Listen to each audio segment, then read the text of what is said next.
ஓய்வு பெற்ற வங்கி அதிகாரி திரு கோபாலகிருஷ்ணன் இணைப்பில் வந்துள்ளார். அவரிடம் பேசலாம். சார் வணக்கம். வணக்கம் சார், பண மதிப்பிழப்பு தொடர்பான அவசர சட்டத்திற்கு மத்திய அமைச்சரவை ஒப்புதல் வழங்கியுள்ளது. இதை நீங்க எப்படி பாக்குறீங்க? அதாவது ஏற்கனவே நூற்றுக்கணக்கான விதிமுறைகளை நாள்தோறும் கொடுத்து வந்தது இந்த அரசு.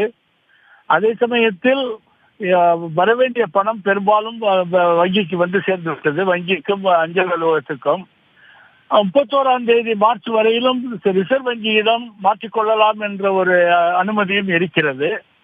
அதற்கு ஒரு சில ஆவணங்கள் கொடுத்தால் போரும் என்ற நிலை இருக்கிறது.